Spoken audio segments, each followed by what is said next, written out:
we don't often talk about reproductive rights, but there's been so much to talk about. And so we thought we would talk about a print piece by Ross Douthat.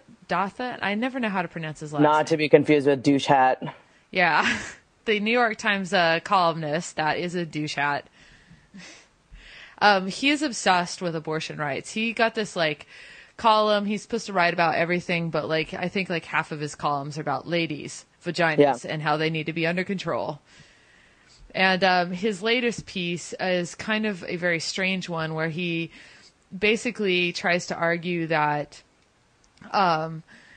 liberals' ideas of preventing unwanted pregnancy are all wrong because the only real way to prevent pregnancy is chastity and, weirdly, monogamy, or unintended pregnancy and abortion. And some of the things he says in here that are just, I don't know, his argument is really hard to understand. It doesn't really cohesive well, or whatever the word is. Yeah. It doesn't really hold together very well because he's basically try to find a way to say that contraception doesn't prevent unintended pregnancy without saying that.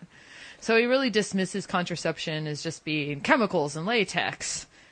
Right. I mean, and he really contradicts himself. I mean, I think you're absolutely right. There's no cohesion to his argument because there is no cohesion to this argument. and so if you couple that with this argument is a difficult argument for some of the most persuasive arguers to make because the facts don't line up, right? He's saying, he literally lays out, because I feel like the first two paragraphs, I'm like, all right, I hear what you're saying. I was like, wow, this article might make sense. And he kind of lays out the land. He's like, these are the things that, these are the conditions that are kind of creating the circumstances for the abortion debate. But then he says himself, he's like, and the reason that a lot of these kind of abstinence-only education programs aren't working is because that's not how people are living their lives anymore. Yeah, but then he thinks you can strong-arm them into living their lives in this kind of pre-sex past, which I don't ever think really existed.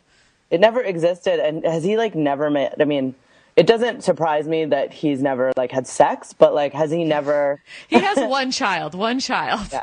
He's been married Exactly. for 5 years. He has one child, so we know he's done it once.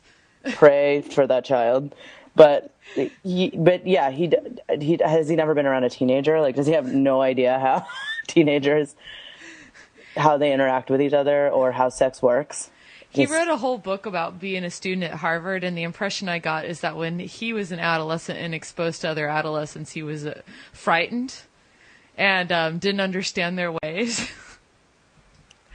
And so as an adult, I think he has the same sort of attitude that, people are going to, most of us say people are going to do it whether you like it or not, and he just simply doesn't accept that.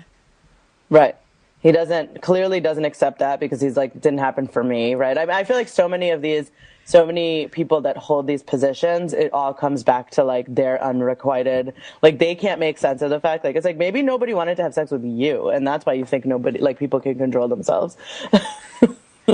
Well, yeah, exactly.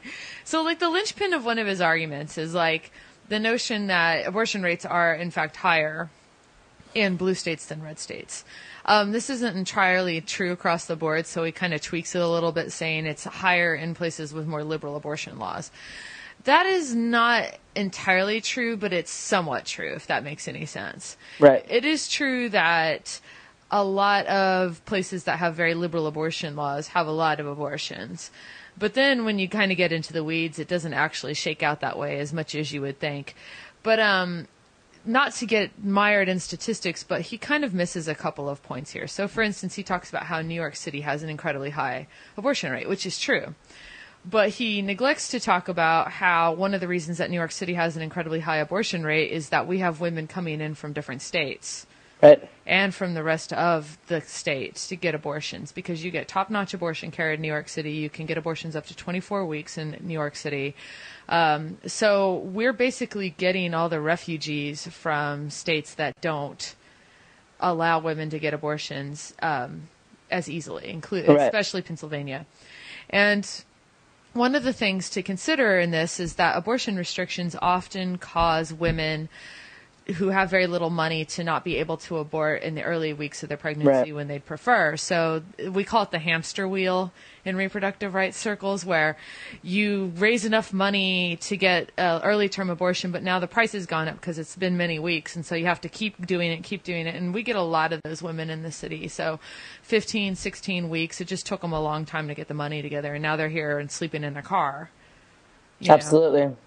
Absolutely. So, he doesn't take that into consideration. The other is, I find that I think sometimes people just take evidence and shove them into their arguments, right? I mean, this is like such a classic conservative move. But I can't think of any women that live in New York that are like, oh, I can just have sex unprotected because, like, I can just get an abortion here, where it actually is a legitimate, like, because the coded argument here is that when women have access to abortion, they have sex so flagrantly and freely, and they just with such reckless abandon that they forget all the consequences. Like, do you know a single woman that doesn't know exactly the consequences of unprotected sex and pretty much goes to most lengths to prevent that? I mean, I think you've hit on why you can't be anti-choice and a feminist, that you can't be anti-abortion and a feminist, because at the end of the day, every anti-abortion argument goes back to this notion that women don't know what they're doing, that women are so fundamentally stupid that they don't understand very basic biology. Right. I don't know. That's been drilled into our heads. Yeah, I know a lot of women. I don't know a single woman that's like, oh yeah, I mean, and I even know women that engage in high risk behavior, but they all recognize the consequences of having sex and like not, doing what they can to not get pregnant. Like, abortion is not considered this legitimate way to control of birth control. Well, first of all, it's a hassle. Like, I think if nothing else, it's a huge hassle. Like, even in New York, where there's almost no obstacles between you and abortion care, where you probably can walk in and get a same-day appointment, it still costs $500. You still have to get your uterus vacuum out. Yeah. It's expensive. Fun. It's very expensive.